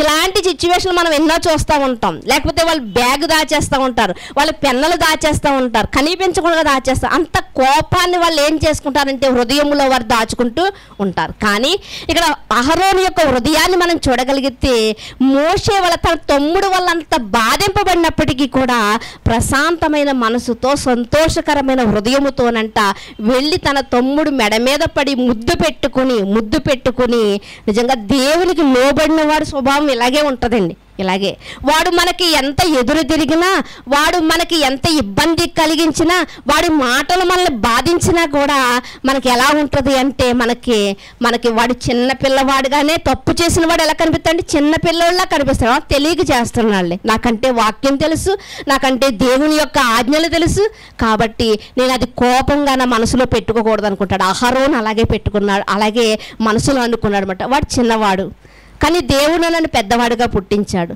పెద్దవాడుగా నా కుటుంబంలో నాకు గారాబం దక్కకపోయినా, పెద్దవాడుగా నా కుటుంబంలో నన్ను మక్కువగా చూడకపోయినా, దేవుడు మాత్రం జ్యేష్ఠుడు అనే స్థానాన్ని నాకు దేవుడు ఇచ్చాడు అనుకున్నాడు. ప్రియమైన దేవుని వారలారా, చూడండి మరొక మాటను మీరు చూడగలిగితే మత్తయి సువార్త 18వ అధ్యాయము 35వ వచనాన్ని చూడగలిగితే, మత్తయి సువార్త 18వ అధ్యాయము 35వ వచనంలో మాట, మీలో ప్రతివాడును తన సహోదరుని హృదయపూర్వకంగా క్షమింపని ఎడల నా పరలోకపు తండ్రియు ఆ ప్రకారమే మీ ఎడల చేయను. ఇక్కడ మనం చూడగలిగితే యేసుక్రీస్తు వారు మాట్లాడుతున్నటువంటి మాటలలో చూడగలిగితే, ఇదిగో మీరు హృదయపూర్వకంగా ఎవరిని క్షమించాలి? మీ సహోదరుని, నీ సహా ఉదరము నుండి వచ్చిన వాడిని. వాడు తెలియక వాడు నిన్నేమైనా అంటున్నాడా, నిన్నేమైనా బాధిస్తున్నాడా, నీకేమైనా నష్టం కలిగిస్తున్నాడా, అయినా సరే నువ్వేం చేయాలి అంటే అతని ఎడల నువ్వు క్షమాపణ కలిగి, లేకపోతే అతని ఎడల క్షమించే మనసు కలిగి నీవు ఉండాలి అని ఇక్కడ మనకు చెప్తా ఉన్నాడు. ఈ మనసు ఎవరిలో కనిపిస్తుంది? యేసుక్రీస్తు వారిలో ఉన్నటువంటి ఈ ఆలోచన, ఈ మాట ఎవరిలో కనిపిస్తుంది క్రియల్లో అంటే అహరోను గారిలో మనకి కనిపిస్తూ ఉంది. ప్రియమైన దేవుని వల్ల ప్రతి వాడు తన యొక్క సహోదరుని ఎళ్ళంట ఎలాంటి హృదయం కలిగి ఉండాలి అంటే హృదయపూర్వకంగా క్షమించాలి. ఏదో నలుగురు ఉన్నారు కాబట్టి ఒక మాట క్షమించనులే అనడం కాదు, హృదయపూర్వకంగా క్షమించాలి. మరొకసారి వాడి మీద మనకి కోపం అనేది రాకూడదు. అహరోను గారి యొక్క పరిస్థితి అక్కడ అలాగే ఉంది. అహరోను గారు ఎంతగా తగ్గించుకుంటున్నాడు అంటే నిజంగా మోషే గారు పుట్టినప్పటి నుంచి కూడా 40 సంవత్సరాల వరకు అన్నిటిల్లో మోషేకే ప్రాధాన్యత ఇస్తున్నారు. మోషే వాళ్ళ జీతం వస్తుంది, మోషే వాళ్ళ మంచి ఆహారం వస్తుంది, మోషే వాళ్ళ గౌరవం వస్తుంది. కాబట్టి తల్లిదండ్రులు అన్నిట్లో ప్రాధాన్యత ఆయనకి ఇచ్చినప్పటికీ కూడా ఏ విషయంలోనూ కూడా అహరోను గారు కోపించలేదంట. అలాంటి తగ్గింపు స్వభావం కలిగిన వాడు కాబట్టే దేవుడు ఏమంటున్నాడు అంటే ఇక్కడ ఇదిగో నీ అన్న ఉన్నాడు కదా, అతను నిన్ను ఎదుర్కొనుటకు వస్తున్నాడు, నీకు నీ నోటికి నోరుగా అతను నిలబెడతాను నేను అహరోనుని అని మోషే గారికి చెబుతున్నట్లుగా మనకు కనిపిస్తూ ఉంది. తండ్రి అయినటువంటి దేవుడు అహరోను గారికి ఇచ్చినటువంటి ఆధిపత్యం ఎలాంటిదో మనం చూద్దామండి. ఎందుకంటే అహరోన్ అంటే ఒక యాజకుడిగానే మనకు తెలుసు. అహరోన్ అంటే మొట్టమొదటి యాజకుడిగానే తెలుసు. ఆ మొట్టమొదటి యాజకత్వం అతను ఇవ్వడానికి ఈ యొక్క కీర్తనల గ్రంథములో సహోదరుల ఐక్యత కోసం చెప్పి అహరోను గారి పేరు రాయడానికి కారణం ఏంటంటే మనం దాన్ని పరిశీలిస్తున్నాం. చూడండి, ఇంకో కొన్ని వచనాలు చూడగలిగితే నిర్గమాకాండము 7వ అధ్యాయము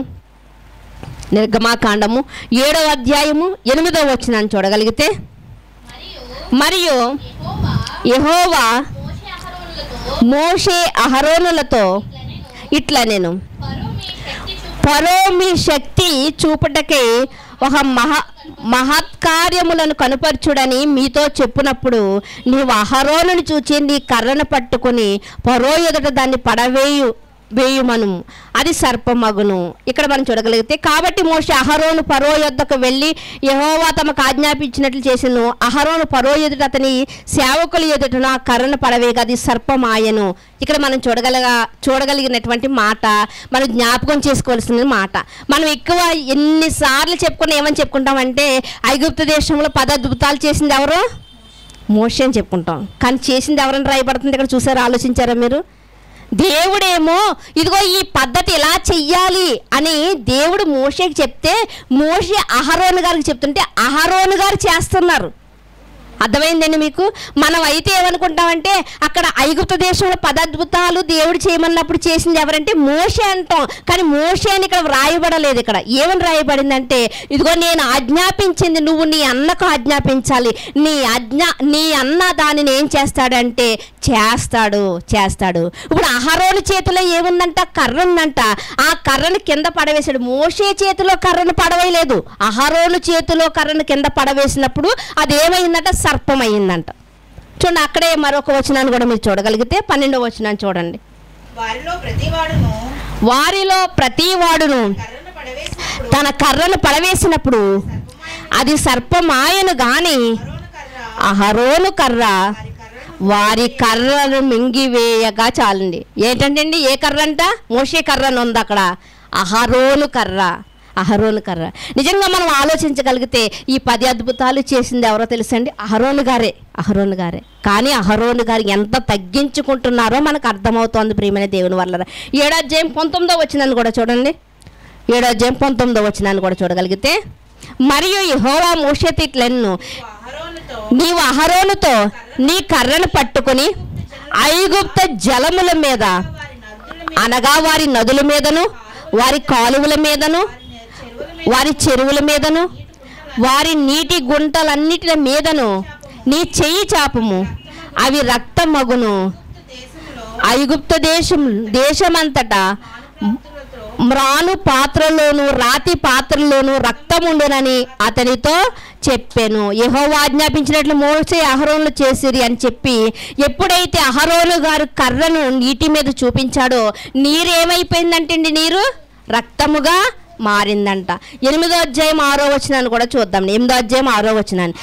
అహరోను ఐగుప్తు జలముల మీద తన చెయ్యి చాపగా అప్పుడు కప్పలు ఎక్కి వచ్చి ఐగుప్తు దేశం. కప్పలు రావడానికి కూడా కారణం ఎవరో తెలుసండి? అహరోను గారు చెయ్యి చాపారంట. వెంటనే కప్పలన్నీ వచ్చేస్తున్నాయంటే ఎక్కడికి వచ్చేస్తున్నాయి? చెరువుల్లో ఉండవలసిన కప్పలు, కాలువల్లో ఉండవలసిన కప్పలన్నీ ఎక్కడికి వచ్చేస్తున్నాయి? ఐగుప్తు దేశంలో ఐగుప్తీల ఇళ్లల్లోకి వెళ్ళిపోతున్నాయి. అన్నం తిందారని మూత తీసారనుకోండి, అందులో ఏముంటున్నది? అన్నం ఉండట్లేదు. అన్నం తినేసి కప్పలు ఉంటున్నాయి.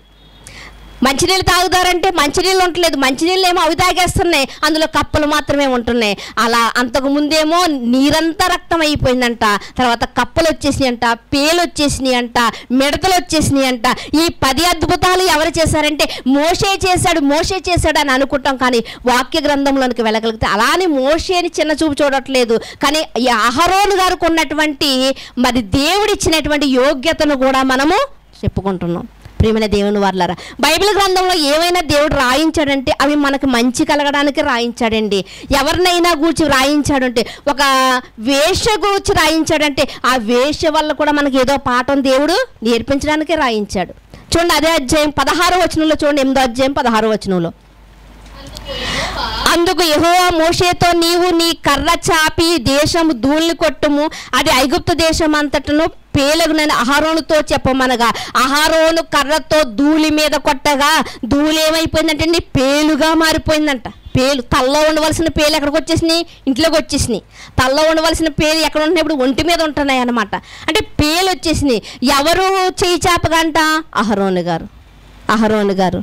ప్రియమైన దేవుని వారలారా, అంటే మనం ఎక్కడ చూసిన ఈ అద్భుతాల్లో ఎవరు కనిపిస్తున్నారు అంటే ప్రాధాన్యత దేవుడేమో మోషే గారికి చెప్తే, మోషే గారేమో అహరోను గారికి చెప్తే, అహరోను గారే తన చేతులారా ఈ అద్భుత కార్యాలను చేసినట్లుగా మనకే కనిపిస్తూ ఉంది. ప్రియమైన దేవుని వారలా కనిపిస్తూ ఉంది. చూడండి, సంఖ్యాకాండంలోకి ఒకసారి వెళ్ళగలిగితే సంఖ్యాకాండము 2వ అధ్యాయము, సంఖ్యాకాండము 2వ అధ్యాయము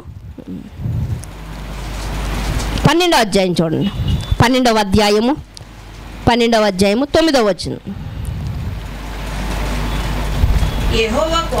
యెహోవా కోపము వారి మీద రగులు కొనగా ఆయన వెళ్ళిపోయిను, మేఘమును ఆ ప్రత్యక్షపు గుడారము మీద నుండి ఎత్తబడెను. అప్పుడు మిరియాము హిమము వంటి తెల్లని కుష్టు గలది ఆయను. ఇక్కడ మనం చూడగలిగితే ఈ 12వ అధ్యాయం 1వ వచనంలో మనకు కనిపిస్తూ ఉంటుందండి. ఏం కనిపిస్తుంది అంటే, మోషే అంట కూషు దేశపు స్త్రీని వివాహం చేసుకున్నప్పుడంట ఎవరిలో వీళ్ళకి స్వార్థం వచ్చిందంటే ఆ స్త్రీని బట్టంట మిరియాముకి స్వార్థం వచ్చిందంట. అంటే చాలామంది అండి తన కుమార్తె అంటే ఇష్టమే ఉంటుంది, కానీ అల్లుడికి అత్తకే పడదు. తన కుమారుడు అంటే ఇష్టమే ఉంటుంది, కానీ కోడలికి అత్తకే పడదు. కోడళ్ళను బట్టి అల్లుళ్ళని బట్టి వాళ్ళ పిల్లల్ని కూడా ద్వేషిస్తూ ఉంటారు, చాలామంది ఉంటారు. ఇక్కడ మోషే అంటే ఇష్టం లేక కాదు, మిరియాముకి మోషే అన్నా అహరోన్ అన్నా చాలా ఇష్టమండి. వాళ్ళు కలిసే దేవుడి యొక్క విద్య నేర్చుకున్నారు వాళ్ళు చిన్నప్పటి నుంచి కూడా. అయితే ఎప్పుడైతే మోషే గారు కూషు దేశపు స్త్రీని వివాహం చేసుకుని తీసుకొచ్చాడో, కూషు దేశస్తులు అంటే నల్లని వారు ఎప్పుడైతే ఈ స్త్రీ వచ్చిందో ఆ స్త్రీని బట్టంట మోషే గారి మీద కూడా వీళ్ళకి ఎలా ఉందంట?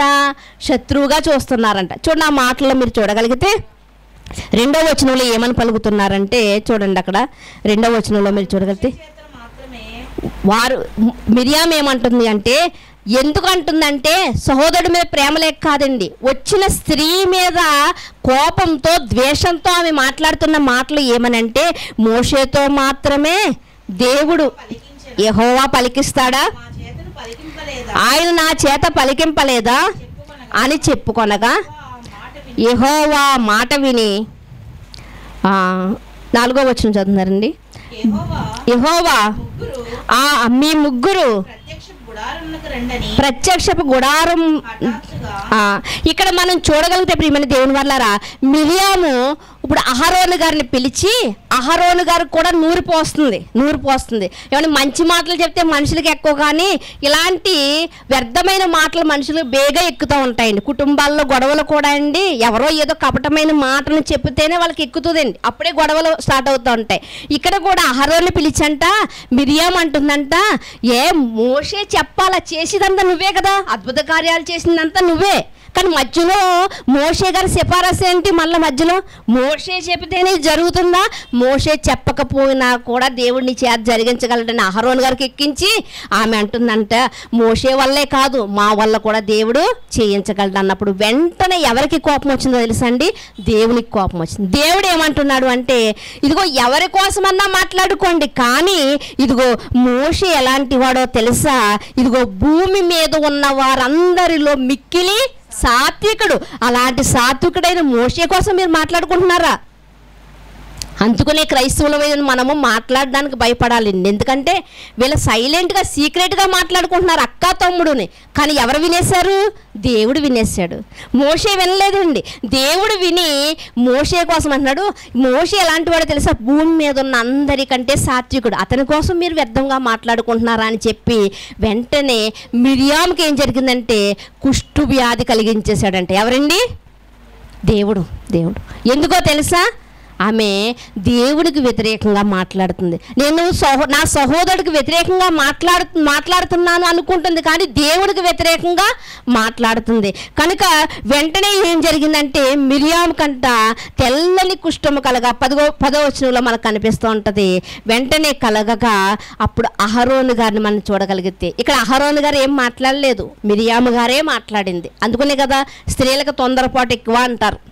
అంటే అహరోను గారు ఉన్నారు కానీ మాట్లాడింది ఎవరు? ప్లాన్ ఎవరిదంటే మిరియాము గారిదే. చూడండి ఆ మాటను మీరు చూడగలిగితే 10వ వచనంలో,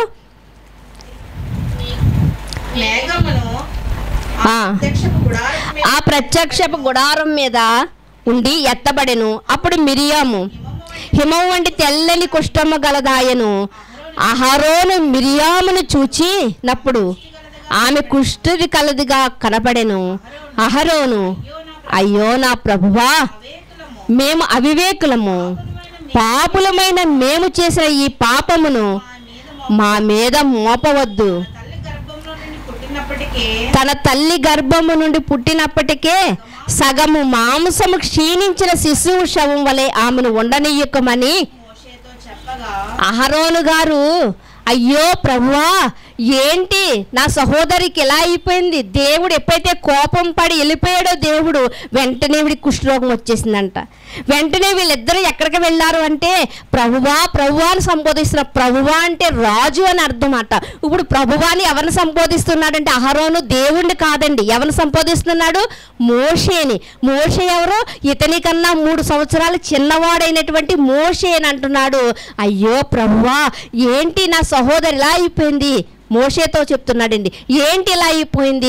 తల్లి గర్భములో పూర్తిగా శరీరం అంతా కూడా అవయవాలు ఏర్పడకుండా సగ మాంసంతోనూ సగ అవయవాలతోనూ బయటికి వస్తే, తల్లి గర్భం నుండి బయటికి వస్తే ఎలా ఉంటుందో ఆ శిశువు, నా సహోదర అయిపోయింది. అయ్యో ప్రభువా, ఇదిగో నీ కోపం మండనివ్వకు, ఇదిగో నా సహోదరి నిమిత్తం నువ్వు ప్రార్థన చెయ్యని ప్రాధేయపడుతున్నాడు. ఎవరండి? అహరోన్. కనుక అందుకునే అండి దేవుని యందు మనం ఎలా ఉండాలంటే మన భక్తి భయము కలిగిందిగా ఉండాలి. మనం ఏదో కపటాన్ని చూపిస్తూ ఉంటాం, మనం ఏదో అసూయని చూపిస్తూ ఉంటాం. కానీ ఆ మాటలు ఎవరు వింటున్నారంట? ఇక్కడ ఎవరు విన్నారండి? దేవుడు విన్నాడు. విని ఊరుకున్నాడా? విని ఊరుకోలేదు. వెంటనే శిక్ష పంపించాడు. మిరియాముకు శిక్ష పంపించాడు. అహరోన్ గారు ఎలక్ట్ అయిపోయారు. మన పిల్లల్ని అంతే అండి, ఇద్దరు గోల్ చేస్తున్నారు అనుకోండి, ఒక్కళ్ళని కొట్టండి చాలండి, రెండో వాడు ఏమైపోతాడు? సైలెంట్ అయిపోతాడు. వెంటనే పుస్తకం తిప్పేసి ఉన్న వాడి చేతిలో కానీ వాడు హడావుడిగా పుస్తకం మాత్రం వాడి చేతిలోకి తీసుకుంటాడు. అంటే ఒక్కళ్ళు కొట్టేసరికి రెండోవాడికి ఏం కలుగుతుంది? బుద్ధి కలుగుతుంది. అందుకునే దేవుడు బైబిల్ గ్రంథంలో భక్తుల్ని రాయించాడు. ఎందుకంటే తప్పు చేసిన భక్తులు ఉన్నారు, తప్పు చేయని భక్తులు ఉన్నారు. ఇప్పుడు తప్పు చేసిన వారిని చూసి మనం తప్పు చెయ్యాలనా? కాదు, వాళ్ళకి ఎలా శిక్ష పడిందో మనం బుద్ధి తెచ్చుకోవాలి. తప్పు చేయని వారు ఎలా తప్పు చేయకుండా ఉన్నారో మనం నేర్చుకుని వారిని ఫాలో అవ్వాలన్నమాట. ఇక్కడ మనం చూడగలిగితే మోషేని ఏమని అడుగుతున్నాడు అంటే, అయ్యో నా ప్రభువా, నా రాజా, నా యజమానుడా, నన్ను పాలించేవాడా అని సంబోధిస్తున్నాడు. ఎవరు? అన్నగారండి. అన్నగారు తమ్మున్న అట్టి రీతిగా సంబోధిస్తున్నాడంటే అహరోను ఎంత తగ్గించుకున్నాడు? కొన్ని సెకండ్లు ముందు పుట్టినటువంటి కవల పిల్లల్లో ఉన్నటువంటి పిల్లలే 1 సెకండ్ ముందు పుట్టాడు అనుకోండి, లేకపోతే ముందు పుట్టింది అనుకోండి, నేను పెద్దదాన్ని అని చలామణి ఉంటుంది కదండి. కవల పిల్లల్లో సెకండే కదా. బైబిల్ గ్రంథంలో కూడానండి 1 సెకండ్ కూడా లేదండి. ఒకడు వచ్చాడంట, బయటికి వస్తున్నప్పుడే వాడి యొక్క కాలునంట మరొకడు పట్టుకుని వచ్చేసాడంట. అయినా సరే పెద్దవాడు చిన్నవాడు, జ్యేష్ఠుడు కనిష్ఠుడు అని పిలువబడ్డారు. అంటే ఇంత తేడా ఉంది కదా. మరి అహరోను గారికి ఇతనికి మధ్య ఎంత తేడా ఉందంటే 3 సంవత్సరాలు తేడా ఉంది. అయినా సరే ఇతడు ఏమని సంబోధిస్తున్నాడు, ఎంత తగ్గించుకుంటున్నాడు అంటే, అహరోను, ప్రభువా, నా ప్రభువా, నన్ను పరిపాలించేవాడా, నా ప్రభువా అని సంబోధిస్తున్నాడు మోషే గారిని. అక్కడ మనం చూడగలిగితే, చూడండి తర్వాత మాటలు మనం చూడగలిగితే, మేము అవివేకంగా ప్రవర్తించాం. నా సోదరి మాటలు ఆలకించి మేము అవివేకంగా, అంటే మాటలు అన్నది ఎవరంటే మిరియాము, శిక్ష పొందింది ఎవరంటే మిరియాము. కానీ క్షమించమని మేము అవివేకంగా అజ్ఞానంగా ప్రవర్తించామని అడుగుతున్నది ఎవరంటే అహరోను అడుగుతున్నాడు. తప్పు చేస్తేనే మనం ఒప్పుకుంటామండి, తప్పు చేయకపోతే నేను ఎందుకు ఒప్పుకోవాలి అంటాం. కానీ అహరోను గారు ఏ తప్పు చేయకపోయినా సరే తన సోదరి పక్కన నిలబడ్డాడంతే, తన నోటితో కూడా ఏం మాట్లాడలేదు. అయినా సరే మేము అవివేకులము, మేము పాపులమై ఉన్నామనంట అతడంట ఈ నేరం మా మీద ఉంచవద్దు, మమ్మల్ని క్షమించని బ్రతిమలాడుకుంటున్నట్లుగా మనకు కనిపిస్తూ ఉంటుంది ప్రియమైన దేవుని వాళ్ళారా. అందుకనే వెంటనే మనం చూడగలిగితే, ఆ మాటలు మనం చూడగలిగితే, మోషే ఎలుగెత్తి, దేవా దయచేసి ఈమెను బాగు చేయని మోషే ఒక్క మాట పలకగానే మోషే విజ్ఞాపన దేవుడు అంగీకరించాడు. దేవుడు ప్రార్థన ఆలకించాలంటే ఆ ప్రార్థన ఎలా ఉండాలి అంటే పాపము లేనిదై ఉండాలి. ఇప్పుడు మోషే గారు ఎలాంటి హృదయంతో ప్రార్థించుంటాడు, నిర్మలమైన హృదయంతో అతడు ప్రార్థించుంటాడు. కాబట్టి వెంటనే దేవుడు ఆలకించాడు, వెంటనే ఆమెను స్వస్థపరిచినట్లుగా మనకి బైబిల్ గ్రంథంలో మనకి కనిపిస్తూ ఉంది ప్రియమైన దేవుని వారలారా. అంటే చిన్నవాడిని క్షమించమని అడుగుతున్నాడంటే ఎంత పెద్ద మనసు చేసుకున్నాడు, నిజంగా ఎంత పెద్ద మనసు చేసుకున్నాడు అహరోను. లేదు వీడికి నేను గౌరవించడం ఏంటి, వీడికి నేను ప్రాధాన్యత ఇవ్వడం ఏంటి, ఒక హత్య చేసి వచ్చిన వాడు కదా, నేను అలాంటి ఏమీ చేయలేదు కదా అని గర్వించట్లేదండి. తగ్గించుకున్నటువంటి మనస్తత్వతలో మనకు కనిపిస్తూ ఉంది. చూడండి ఒక్కసారి నిర్గమాకాండం 32వ అధ్యాయంలోకి వెళ్ళగలిగితే, నిర్గమాకాండము 32వ అధ్యాయము 21, 22 వచనాల్లో మనం చూడగలిగితే, అప్పుడు మోషే,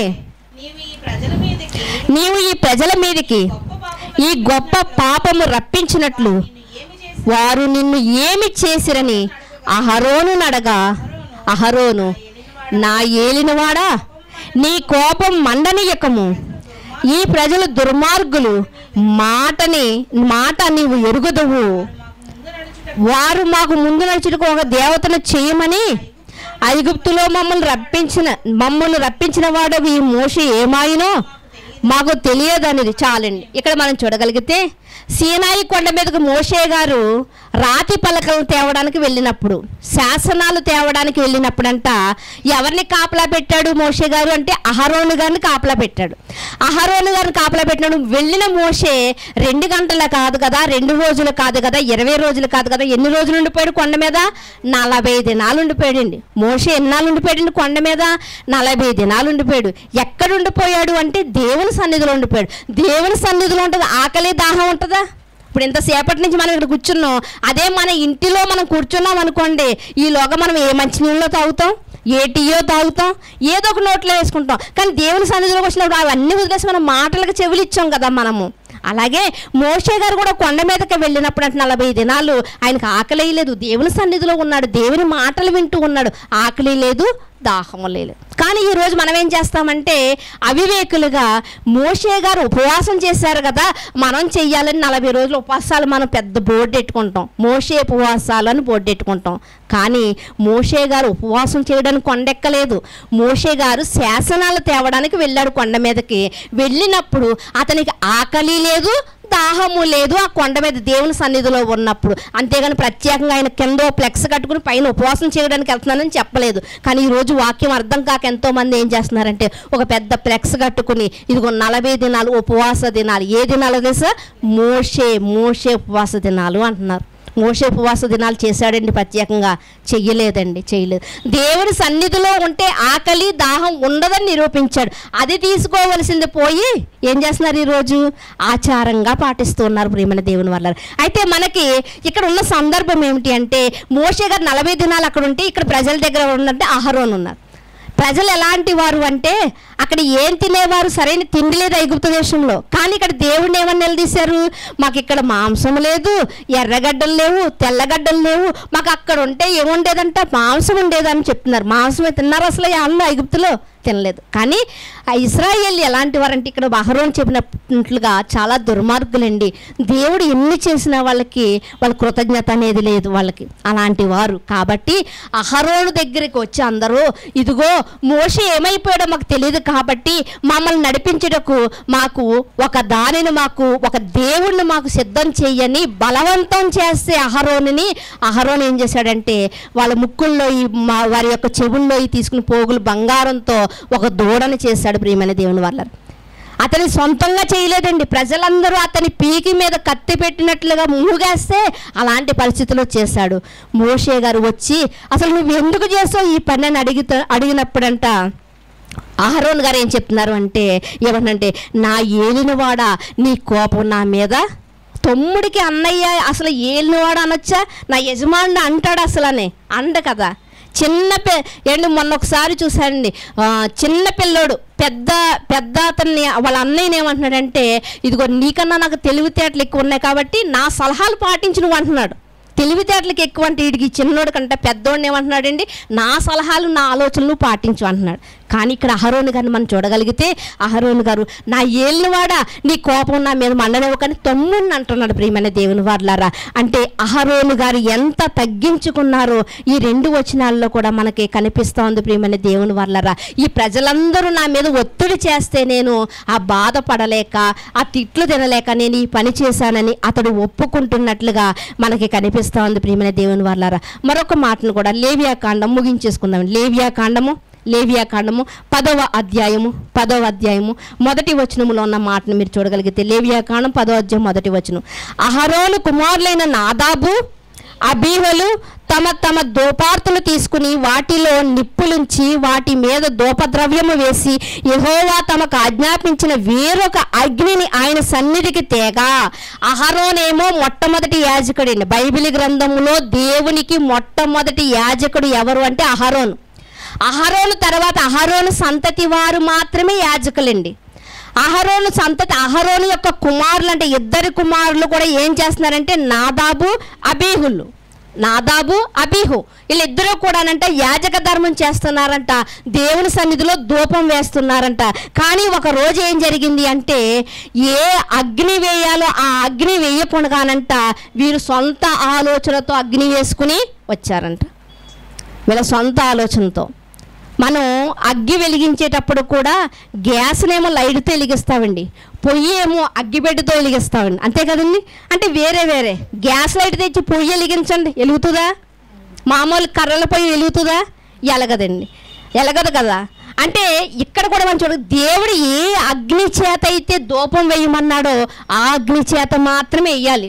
ఏదైతే నా అగ్గి ధూపం వేయడమే కదా, పొగ రావడమే కదా అనుకోకూడదు. కానీ ఇక్కడ వీళ్ళు ఏం చేశారంటే వేరొక అగ్ని తెచ్చంట దేవుని సన్నిధిలో ధూపం వేస్తే వెంటనే ఏం జరిగిందో తెలుసా అండి? వెంటనే ఏం జరిగిందంటే, అప్పుడు యెహోవా సన్నిధి నుండి అగ్ని బయలుదేరి వారిని కాల్చివేసెను. ఎవరినంట? ధూపం వేసిన వాళ్ళు కాల్చేసాడండి దేవుడండి. ఎప్పుడు దేవునికి వ్యతిరేకంగా మనం ఎప్పుడు సాగకూడదు. ప్రియమైన దేవుని వారలారా, దేవుడు ఏది చెప్పాడో అదే మన జీవితంలో ఉండాలి. మనం ఎంత ప్రార్థన చేసినా ప్రార్థనకు ప్రతిఫలం రావట్లేదంటే మనలో ఏదో లోపం ఉంది. ఆ లోపం ఏంటో తెలుసుకోవాలి, దాన్ని సరిదిద్దుకోవాలి. ఇక్కడ 2 చనిపోవడానికి కారణం ఏంటంటే, దేవుడు ఏ అగ్ని చేత అయితే ధూపం వేయమన్నాడో ఆ అగ్ని మానేసంట వీళ్ళ అన్య అగ్నిని తెచ్చంట అక్కడ ధూపం వేస్తారంట. వెంటనే శిక్ష, ఆ రోజుల్లో వెంటనే శిక్ష వచ్చిందండి. మరి ఈ రోజుల్లో ఎందుకు రావట్లేదండి? అబద్ధాలు ఆడినా ఎందుకు రావట్లేదు? అసూయ చూపించినా ఎందుకు రావట్లేదు? దేవుడికి ఇష్టం లేని కార్యక్రమాలు చేసినా మనకి ఎందుకు శిక్ష రావట్లేదంటే, అప్పుడు లేని ఆయన ఇప్పుడు మనకు మధ్యవర్తిగా ఉన్నాడు. ఎవరైనా? యేసుక్రీస్తు వారు మనకు మధ్యవర్తిగా ఉన్నాడు. కాబట్టి దేవుని ఆజ్ఞకు మనం లోబడకపోయినా, దేవుని చిత్తానుసారంగా మనం బ్రతకకపోయినా దేవుడు ఎలా ఉన్నాడంటే దీర్ఘశాంతంగా కూర్చొని ఉన్నాడు. ఎందుకు అంటే యేసుక్రీస్తు వారు అంటున్నారు, అయ్యా ఇంకా కొంతకాలం చూద్దాం, ఇంకా కొంతకాలం చూద్దాం, మారతారేమో, తప్పు తెలుసుకుంటారేమో, మారతారేమో అన్నటువంటి ఉద్దేశంతో యేసుక్రీస్తు వారు బ్రతిమలాడుతున్నారు. తండ్రి అయినటువంటి దేవుడు చాలా ప్రశాంతంగా కూర్చుని ఉన్నాడు. కానీ ఇక్కడ జరిగింది ఏంటంటే, ఆ రోజు యేసుక్రీస్తు వారు లేరు. వెంటనే శిక్ష అండి, వెంటనే శిక్ష. ఎప్పుడైతే వీళ్ళు ఇష్టానుసారమైన అగ్ని తెచ్చారో వెంటనే దేవుని సన్నిధిలో నుండి అగ్ని వచ్చంట, వాళ్ళు దహించి వేసిందంట, వాళ్ళు కాల్చబడ్డారంట.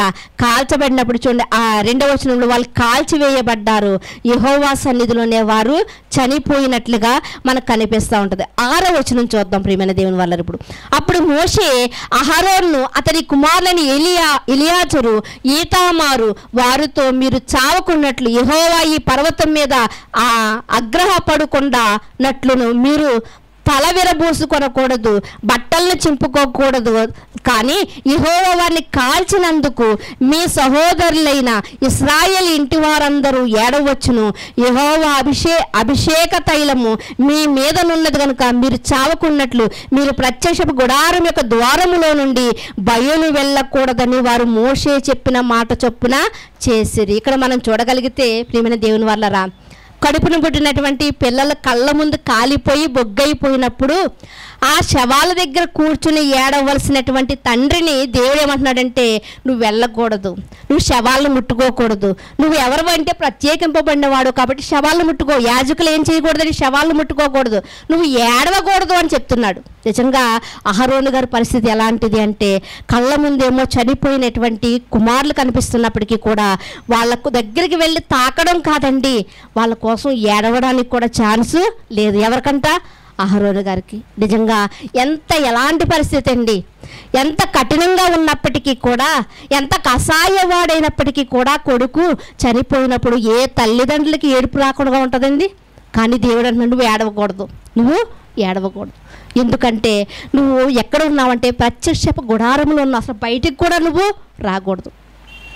అలాంటి పరిస్థితుల్లో కూడా అహరోను గారంట దేవుని మాటను జవదాటని ఒక చక్కటి యాజకుడిగా మనకి కనిపిస్తూ ఉన్నాడు. ప్రియమైన దేవుని వర్లారా, చూడండి మరొక మాటను చూడగలిగితే సంఖ్యాకాండము 17వ అధ్యాయము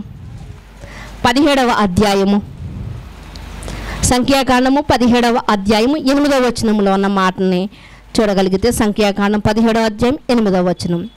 మరునాడు మోషే సాక్ష్యపు గుడారములోనికి వెళ్ళి చూడగా లేవి కుటుంబపుదైన అహరోను కర్ర చిగిర్చి ఉండెను, అది చిగిర్చి పువ్వులు పూసి బాదమ పండ్లు పూసాను. ఇక్కడ మనం చూడగలిగితే ఇక్కడ కూడా ఒక వివాదం అనేది పుట్టింది. ఈ వివాదం అనేది పుట్టినప్పుడు అంటున్నారు, ఇదిగో మోషే మాత్రమే అహరోను మాత్రమే చెయ్యాలా, అహరోను మాత్రమే యాజకుడిగా ఉండాలా, మనం ఉండకూడదా, మనము కూడా ఎవరు అంటే మనము కూడా లేవి సంతతి వారమే కదా, లేకపోతే మనము కూడా ఇది ఇశ్రాయేలుమే కదా, మనల్ని కూడా దేవుడు కరుణిస్తున్నాడు కదా, కృప చూపుతున్నాడు కదా, మనం ఎందుకు యాజకులుగా ఉండకూడదని వాళ్ళకి ఏం కలిగిందంటే ఒక వివాదం అనేది వచ్చిందంట. అలా వివాదం వచ్చినప్పుడంట దేవుడు చెప్తున్నాడు, ఏమని చెప్తున్నాడంటే, ఇదిగో మీరు గోత్రాల వారుగా ఉన్నారు కదా, మీ గోత్రములో నుండి ఒక్కొక్క గోత్రానికి పెద్ద అయినటువంటి గోత్రకర్త అయినటువంటి పెద్ద ఉంటాడు కదా, ఆ పెద్దంట ఒక్కొక్క కర్ర ముక్కను పట్టుకుని రండి అని చెప్పాడు. మరునాడు ఉదయమే అందరూ కూడా మరి 12 గోత్రాల నుండి కూడా కర్రలు తీసుకుని వస్తున్నారు. కర్ర అంటే ఏంటి అంటే, కర్ర అంటే ఎండిన దాన్నే మనం కర్ర అంటాం కదండి. కర్ర అంటే ఏంటి? ఎండిందే కర్ర అంటాం. ఎండని దాన్ని పచ్చి దాన్ని ఏమంటాం అంటే కొమ్మ అంటాం. మనం అర్థం కావాలి మనకి ఈ మాటలో. అంటే బైబిల్ గ్రంథంలో ఉన్న ప్రతి పాత నిబంధనలో ఉన్న ప్రతిదీ కూడా ఎంతో విలువైనటువంటి మాటలు. ఒక ధూపం వేసే పీఠం కానివ్వండి, లేకపోతే బలిపీఠం కావండి, లేకపోతే ఆ యొక్క మరి ఈ యొక్క శాసనాలు పెట్టినటువంటి మందసం కానివ్వండి, ఇలా ఏది చూసినా కూడా మనకి ఎన్నో పాఠాలు నేర్పిస్తూ ఉంటాయి ప్రియమైన దేవుని వల్లరా. అయితే ఉదయకాలం అయినప్పుడంట అహరోను గారు ఒక కర్ర తెచ్చి వేశారంట, మిగతా వాళ్ళందరూ కూడా కర్రలు తెచ్చేశారు. కర్ర అంటే ఏంటిది గుర్తుంచుకోవాలి. కర్రలన్నీ వేసి వెళ్ళిపోయారంట. వెళ్ళిపోయిన తర్వాత మరునాడు వచ్చి చూసేసరికంట అందరి కర్రలుగానే ఉన్నాయంట. కానీ అహరోను గారి కర్ర మాత్రం ఏమైందంట, లోనికి వెళ్ళి చూడగలిగితే అహరోను కర్ర చిగిర్చిందంట. ఎండిపోయిన కర్ర చిగిర్చడం ఏంటి అసలు అని? చనిపోయిన శవాన్ని ఏమంటారంటే కట్టె అంటారు చాలామంది. కట్టె అంటే పుల్ల అని. పుల్ల అంటే చిగర్చింది. పుల్లని దేని పిలుస్తాం మనం? ఎండిపోయిన దాన్ని పొయ్యిలో పెట్టి దాన్ని పుల్ల అంటాం. ఆ పుల్లతో ఆ కట్టెతో ఒక శవాన్ని పోలుస్తారంటే ఈ శవం కళ్ళున్నా చూడలేదు, ఈ శవం ఏమీ చెయ్యలేదు. ఇంకా ఈ శవం ఎలాంటిది అంటే ఇంకా కదలదు, మనం కదిపితేనే కదులుతుందని అర్థం అనమాట. అందుకని శవాన్ని కట్టె అంటారు, అంటే ఎండినది. ఇక్కడ ఉన్నటువంటి కర్రలు అని చెప్పాడు కాబట్టి ఇవి కూడా ఎలాంటివి? ఎండినవే. అలాంటి కర్రలోనంట అన్ని కర్రలు కర్రలుగానే ఉన్నాయి, కానీ అహరోను కర్ర మాత్రం ఏమైందంటే చిగిర్చిందంట. ఆ చిగుర్చొచ్చండి, ఒకవేళ ఏదైనా పచ్చి ఉందేమో లోపల అని అనుకుంటే చిగుర్చడం మాత్రమే కాదంట, ఇంకా ఏమైంది అంటే అది చిగిర్చి పువ్వులు పూసిందంట. పువ్వులు పూసిందంట. ఆ పువ్వులు పూయడం పెద్ద గొప్ప ఏముందండి? హైబ్రిడ్ చెట్టు ఇలా వేస్తుంటే 3 నెలలకి కాయలే కాసేస్తుంది కదా అని ఒకవేళ మనం అనుకుంటే ఇక్కడ మనం చూడగలిగితే అంట ఎండిన కర్రంట చిగిర్చి పువ్వులు పూసంట బాదము పండ్లు కాసిందంట. అంటే కాయ ఎప్పుడు కాసిందో పండు ఎప్పుడైపోయిందో ఒక్క రోజులో సాధ్యం అంటారా? ఒక్క రోజులో సాధ్యము. కానీ ఇక విచిత్రమైనటువంటి ఈ ఆశ్చర్య కార్యాన్నంట ఎవరి చేతుల మీద జరిగించాడంటే అహరోను చేతుల మీద జరిగించాడు దేవుడు. అహరోను కర్ర మాత్రమే చిగిర్చింది, అహరోను కర్ర మాత్రమే పువ్వులు పూసింది, అహరోను కర్ర మాత్రమే బాదపు కాయలు కాసి పండ్లుగా మారిందంట. ఎంత ఆశ్చర్యం అండి నిజంగా. అంటే ఇక్కడ మనం ఇప్పుడు వరకు చూసినటువంటి ఈ సందర్భాన్ని మనం చూడగలిగితే ప్రియమైన దేవుని వారలారా, అహరోను యొక్క జీవితంలో ఎటువంటి లోపము కూడా మనకి కనిపించట్లేదు. అహరోను గారు తన తమ్ముడి విషయంలో ఎంత అతడు తగ్గించుకున్నాడో మనకు కనిపిస్తుంది. వయసులో పెద్దవాడైనప్పటికీ కూడా చిన్నవాడైన మోషేకి అతడు ఎంత ప్రాధాన్యత ఇచ్చాడు, ఎంత గౌరవించాడు. నా ప్రభువాని పిలుస్తున్నాడు, నా యజమానుడాని పిలుస్తున్నాడు, ఇదిగో నా ఏలినవాడాని పిలుస్తున్నాడు అంటే ఎంత తగ్గించుకున్నాడో మనకు అర్థమవుతుంది. అందుకునే బాప్తిస్మ ఇచ్చి యోహాను గారు అంటారు, నేను తగ్గవలసి ఉన్నది. యేసుక్రీస్తు వారు బాప్తిస్మ ఇచ్చావు కదా, అయినా సరే నేను తగ్గవలసి ఉన్నది, ఆయన హెచ్చవలసి ఉన్నది. ఈరోజు ఏదో ఒక దాన్ని బట్టి మనం ఏమైపోతున్నాం అంటే హెచ్చింపబడిపోతున్నాం. అందుకనే పౌలు అంటున్నాడు, నేను హెచ్చిపోకుండా దేవుడు నాకు ఏం పెట్టాడో తెలిసి ఒక ముళ్ళు ఎట్టాడు నా యొక్క శరీరంలో.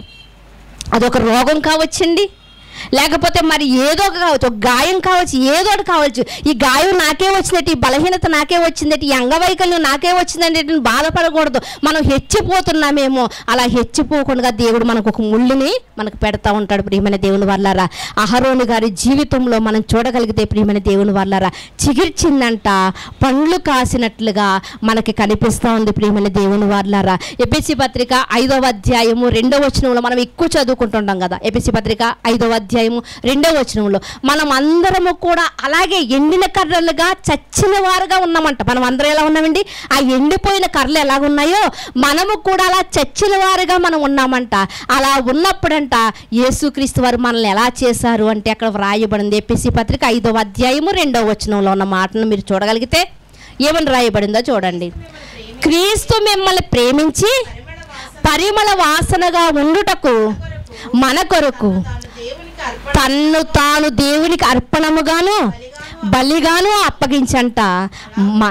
మనల్ని ఏం చేశాడంటే ప్రేమ కలిగి మన కోసం బలి అయ్యంట. ఎండిన కర్రగా ఉన్నటువంటి మనల్ని, చచ్చిన శవాలుగా ఉన్నటువంటి మనల్నంట ఆయన ప్రేమించాడు. కాబట్టి మనం ఈరోజు ఎలా ఉన్నామో తెలుసా అండి?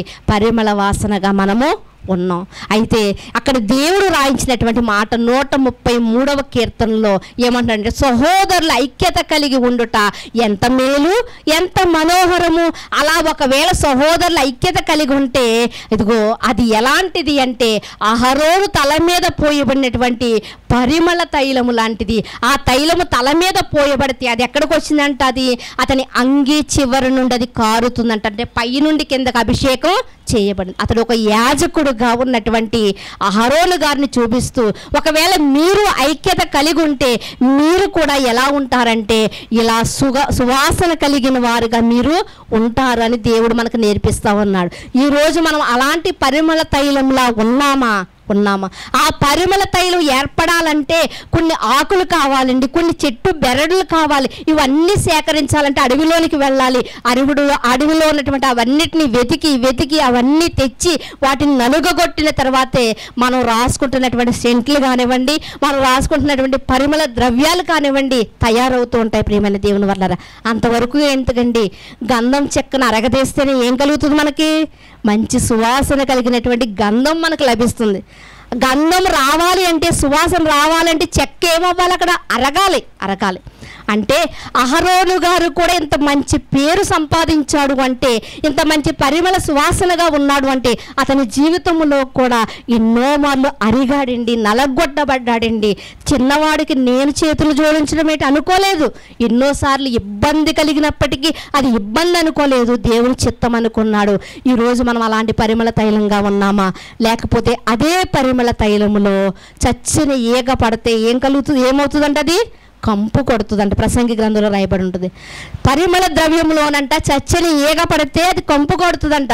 ఒకవేళ మనము కూడా చిన్న చిన్న లోపాల వల్ల దేవుడు మనకు అనుగ్రహించినటువంటి ఈ పరిమళ తైలం అన్నటువంటి ఈ హృదయములో ఒకవేళ అలాంటి చచ్చని ఈగలాంటి స్వభావం కలిగిన చిన్న చిన్నవి ఏమైనా ఒకవేళ మనలో ఉంటే మనం కూడా ఎలా ఉంటామండి? సువాసన వచ్చేవారుగా ఉండం కానీ దుర్గంధం కలిగిన వారుగా ఉంటాం. సుగంధంగా ఉండం కానీ దుర్గంధంగా ఉంటాం. కనుక ఈరోజు మన జీవితాల్ని పరిశీలన చేసుకుని మనం సుగంధంగా ఉన్నామా ఎదుటి వారికి, లేకపోతే దుర్గంధంగా ఉన్నామా మనం ఆలోచన చేసుకోవాలి. అందుకునే వారి అన్నదమ్ముల యొక్క, వారి యొక్క సహోదరుల యొక్క ఆ ప్రేమను బట్టి మోషే పేరెత్తలేదు, కానీ అహరోను అందులో ఇంపార్టెంట్ అయినటువంటి ఒక వ్యక్తిగా మనకు కనిపిస్తున్నాడు. తన తమ్ముడికి ఎంత విధేయత ఇచ్చాడో చిన్నవాడైనప్పటికీ కూడా. అందుకునే అక్కడ కీర్తన గ్రంథములో సహోదరుల ఐక్యత కలిగి ఉండుట ఎంత మేలు, ఎంత మనోహరం. అది ఎలాంటిది తెలుసా? ఇదిగో అబ్రహాము చూపించినటువంటిది కాదు, మోషే చూపించినటువంటి కాదు, కానీ అహరోను అని అతని పేరు రాయించాడంటే ఎంత ఆధిక్యత పొందుకున్నాడో అహరోను మనకు అర్థమవుతుంది. కనుక మనము కూడా అటు రీతిగా మనము చిన్నవారమైనప్పటికీ వయసులో, ఒకవేళ మనం వయసులో పెద్దవారమైనప్పటికీ కూడా, ఒకవేళ మనకన్నా చిన్నవారి విషయంలో మనం ఎలా ఉండాలి అంటే తగ్గించుకుని ఉండాలి. మనకన్నా గొప్పవారైనప్పటికీ, మనకన్నా తక్కువ వారైనప్పటికీ మనం ఎలా ఉండాలి అంటే అహరోను గారు ఎలా అయితే ఉన్నాడో మనము కూడా అలా తగ్గించుకునేవారుగా అనేకులకు మేలుకరంగా ఉండాలని కోరుకుంటూ నా మాటలు ముగిసిన ప్రార్థన చేసుకుందాం. మమ్మల్ని మిక్కిలిగా ప్రేమించిన మా ప్రియ పరలోకపు తండ్రి, మీ ఘనమైన శ్రేష్టమైన నామమును బట్టి మీకు వందనాలు స్తోత్రాలు చెల్లించుకుంటున్నాము దేవా తండ్రి. ఈ మధ్యాహ్న కాల సమయమందు తండ్రి దేవా, మీ సన్నిధిలో కూడి మీ మాటలు తండ్రి మీరు మాతో మాట్లాడి ఉండగా తండ్రి దేవా, అవును తండ్రి దేవా, ఎంతోమంది ఉండగా తండ్రి దేవా, సహోదరుల ఐక్యత కొరకు తండ్రి కేవలం అహరోను గారు పేరును మాత్రమే మీరు రాయించారంటే ఎంత ఆధిక్యత పొందాడో అతను మాకు తెలుస్తూ ఉంది. కనుక తండ్రి ఈరోజు మా జీవితాలు ఎలా ఉన్నాయి తండ్రి, మా ఐక్యత ఎలా ఉంది తండ్రి, మా సహోదర ప్రేమ ఎలా ఉంది తండ్రి, ఉన్నవారినే ప్రేమిస్తున్నామా?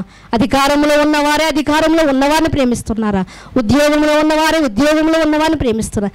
ధనమున్నవాడు ధనమున్నవాడిని ప్రేమిస్తున్నాడా? అట్టి రీతిగా కాదయ్యా, మేము ఎలాంటి వారినైనప్పటికీ కూడా ప్రేమిస్తూ తండ్రి దేవా, ఆదరిస్తున్నా తండ్రి దేవ, మా చేతనైనటువంటి సహాయం చేయడానికి మీరే మా పట్ల తండ్రి మీ మాటల ద్వారా మమ్మల్ని బలపరిచిన విధానాన్ని బట్టి మీ కృతజ్ఞతాస్తుతులు చెల్లించుకుంటూ ఉన్నాం దేవా తండ్రి.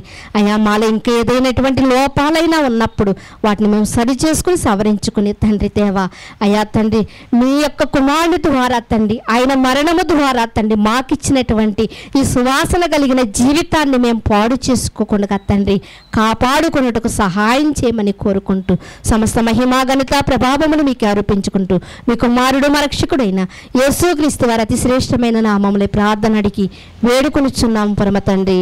ఆమె. శ్రద్ధగా ఉన్న మీ అందరికీ ప్రభు వేట వందనాలండి.